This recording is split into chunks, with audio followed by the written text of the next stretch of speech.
परमेश्वर का नमन, विघ्नेश्वर का नमन, परमात्मा का शक्ति को कोटि कोटि नमन। ये है आपका विजय नम्य, वेल्स अकेडमी का फाउंडर। और रोज़ हम सुबह 5 से 10 मिनट माइंड रिन्यूअल मैसेज बोलते हैं। माइंड रिन्यूअल प्रोग्राम से आता है। माइंड रिन्यूअल प्रोग्राम 20 साल का रिसर्च और 23 साल के 23.5 साल के ऊपर का एक्सपीरियंस से बात कर रहे हैं। तो इसलिए इधर विजय नम्बियार बात नहीं करता है। आप अच्छी तरह समझ लेना, विजय नम्बियार बात नहीं करता है। ये एक्सपीरियंस 20 साल का एक्सपीरियंस और 23.5 साल के ऊपर का एक्सपीरियंस और 20 साल का रिसर्च बात कर रहा है। इसको सुनेंगे तो आपको मदद मिलेगा। और सुबह का मैसेज है और रात को से हम इस हफ्ते में 6 दिन क्या हुआ है वो ज़रूर सुनिए। इसके बारे में प्रश्न पूछिए और क्लैरिटी ले लीजिए और इसको और विस्तार से समझ लीजिए। इसके लिए रविवार को इस्तेमाल कीजिए।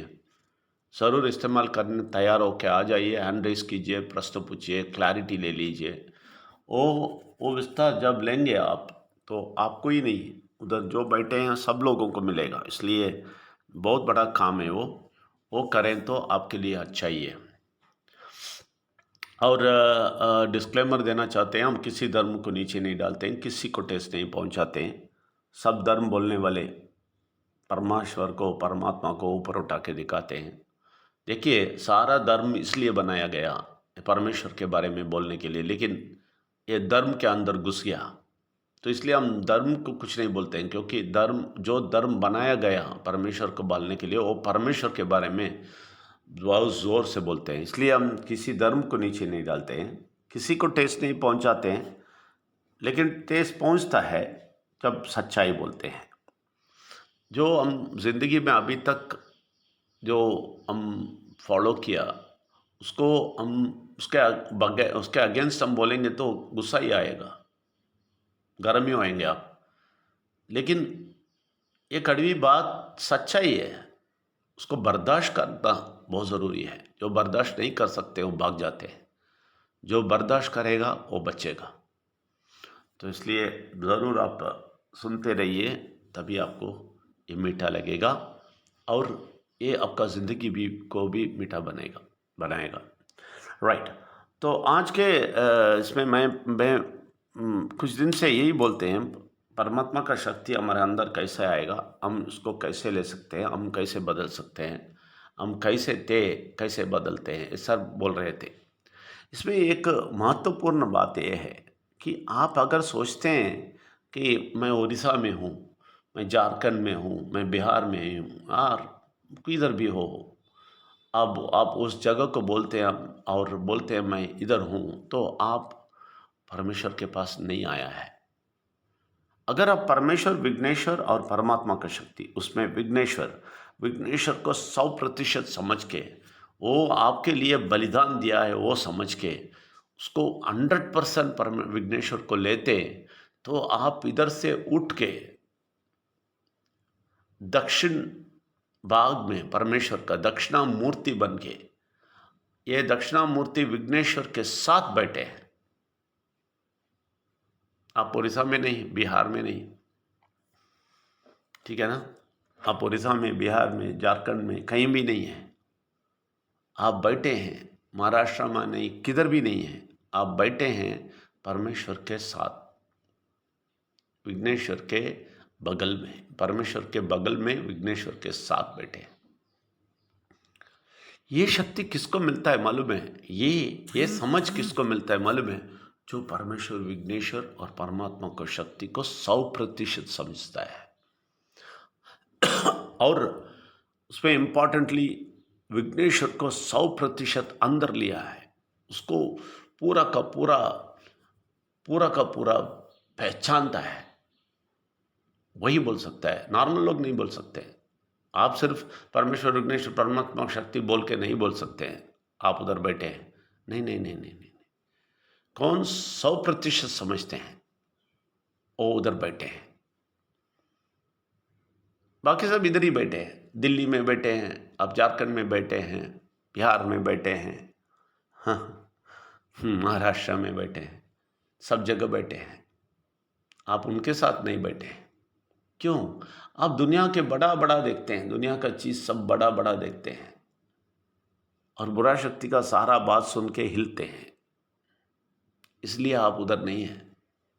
जब आप परमेश्वर, विघ्नेश्वर और परमात्मा को शक्ति को 100% समझ लेंगे ना, फिर उधर रहेंगे आप। इस दुनिया का किसी मामले में आपको कोई बंधन नहीं होएगा, कोई बंधन नहीं होएगा, इसका कोई असर आपको नहीं होएगा।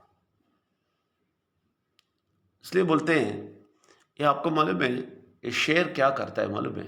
ये शेर, ये बूढ़ा शेर है ना, जिसको दांत सब गया, वो हिल भी नहीं सकता है, ठीक है ना, किसी को पकड़ नहीं सकता है। उसका एक ही काम होता है, बैठ के गर्जना, जोर से आवाज देना। उसका गर्जना है ना, इतना साउंड है कि 2 किलोमीटर चलेगा। तो ये सुनते ही ये जानवर क्या समझेगा, ओहो हो, बहुत बड़ा डेंजरस उधर है बोल के भागेगा। किसके मुंह के पास जाएगा? सीधा यौवन शेर बैठे होंगे,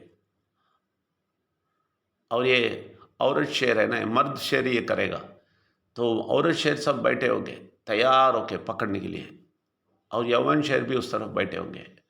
तो ये इधर से डर के उस तरफ जाएगा तो वो रेडी है खा लेगा।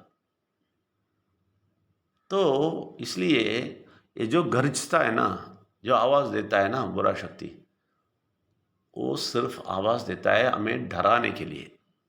डरा के आपको ऐसा भगाएगा कि आप परमेश्वर से दूर भाग जाएंगे। उसका तंत्र यही है। और ये सारे रीति रिवाज करने वाले, ठीक है ना, अंधविश्वास करने वाले सारे हमेशा भागते रहते हैं। इनको ये समझ नहीं है। इनको ये सब समझ लेके भी आप ट्राई नहीं करना। जो ये सब पूजा पाठ करते हैं ना, जो रीति रिवाज करके अंधविश्वास कर रहे हैं ना, आप लोग इसका प्रयास भी नहीं करना, इसका अर्थ समझने का, वो भी नहीं आएगा, आपको इस्तेमाल नहीं कर सकेंगे। मैं ये बात सिर्फ उन लोगों को बोलता हूँ जो परमेश्वर, विघ्नेश्वर और परमात्मा की शक्ति को 100% लिया है। बाकी सारे दुनिया को नफरत करते हैं, विघ्नेश्वर को 100% मानने वाले को मैं बोलता हूँ, एक गरजने वाले के ओर भागिए, उसको ललकारिए। आप ललकारना है। क्यों गरजते हो भाई, आ जाओ। हम 23 साल से हम दोनों वो गरजने वाले को हम धमकी देते रहते हैं, हम चुनौती देते रहते हैं, हम ललकारते हैं। तभी आप परमेश्वर के बेटे हैं, बेटी है, नहीं तो नहीं है। नहीं तो वो बुरा शक्ति के लोग हैं ना, ऐसा ही है। आप डर के मारे भागते रहेंगे, और वो आपको धमकी देके आपके नीचे पीछे भागते रहेगा बिना दांत। हाँ, और आप भागते रहेंगे। परमेश्वर, विघ्नेश्वर और परमात्मा की शक्ति को जानते ना, आप मुड़ के उनके ओर जाएंगे। आओ देख लेता हूं, तभी वो भागना शुरू करेगा। ये सारा चीज उसको है जो परमेश्वर, विघ्नेश्वर और परमात्मा की शक्ति को 100% समझता है, उसको है। सबको स्वागत करते हैं। धन्यवाद। Thank you very much.